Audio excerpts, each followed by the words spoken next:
Hello friends. ఈరోజు నేను బెల్లంతో సేమియా కేసరి చేశానండి. అది ఎలాగ చేశాను అన్నది మీకు ఈ వీడియోలో చూపిస్తాను. ఫస్ట్ అయితే నెయ్యి వేసాను.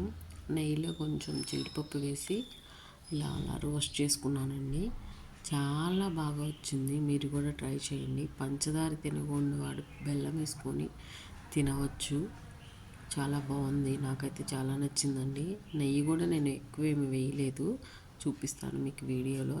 కానీ చాలా టేస్టీగా వచ్చింది. ఒక్కసారి మీరైతే తప్పకుండా ట్రై చేయండి.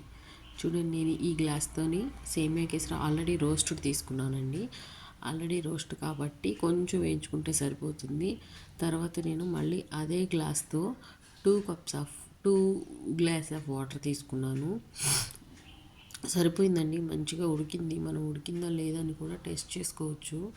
టెస్ట్ చేసుకొని తర్వాత మనం మిగతా ప్రాసెస్కి వెళ్ళొచ్చు. చూడండి, అదే గ్లాస్తో పోస్తున్నాను. ఒకటి పోసాను కదా, ఇంకో గ్లాస్ అదే గ్లాస్తో ఇంకొక గ్లాస్ ఆఫ్ వాటర్ పోసాను.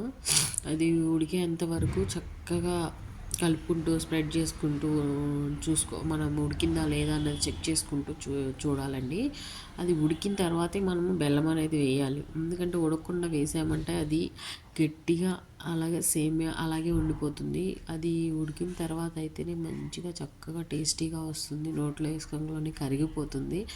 చాలా బాగా కుదిరిందండి. నాకైతే చాలా టేస్టీగా ఉంది. తప్పకుండా మీరైతే ట్రై చేయండి. నచ్చితే లైక్ చేయండి, సబ్స్క్రైబ్ చేయండి, షేర్ చేసుకోండి.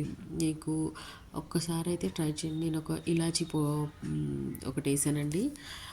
ఒకటి సరిపోతుంది, ఎందుకంటే నేను కొంచెమే చేశాను కాబట్టి ఒకటి వేసుకుంటే సరిపోతుంది. అలాగే నెయ్యి ఎక్కువ తినం కాబట్టి మేము కొంచెమే నెయ్యి అనేది ఎక్కువ వేయలేదు. ఎక్కువ వేయకపోయినా చాలా టేస్టీగా ఉందండి. కావాలనుకున్న వాళ్ళు ఎక్కువ వేసుకోవచ్చు. అలాగే బెల్లం కూడా బాగా తియ్యగా కావాలి అనుకున్నప్పుడు ఫుల్ గ్లాస్ వేసుకోవచ్చు, లేదంటే హాఫ్ గ్లాస్ సరిపోతుంది.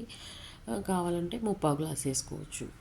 చాలా బాగా కుదిరిందండి. అలాగ మొత్తం కరిగేంత వరకు ఉంచు. తర్వాత నేను జీడిపప్పు పలుకులు వేశాను. ఆల్రెడీ రోస్ట్ చేసుకునేవి ఉన్నాయి కదా, అవి పలుకులు వేశాను. తర్వాత అలాగా మీకు గట్టిగా కావాలనుకుంటే గట్టిగా అయ్యేంత వరకు ఉంచుకోవచ్చండి. లేదంటే ఇలాగే బాగుంటుంది అనుకుంటే ఇలాగే తీసుకోవచ్చు. నేనైతే ఇలాగే చేశాను. కానీ మీకు చల్లారిన తర్వాత కొంచెం గట్టి పడుతుంది. ఇలాగేం ఉండదు, కొంచెం గట్టి పడుతుంది. చూడండి, చల్లారిన తర్వాత ఎలా ఉందో కొంచెం గట్టి పడిందండి. చూడండి. Thanks for watching. Thank you. Try చేయండి మీరు కూడా తప్పకుండా.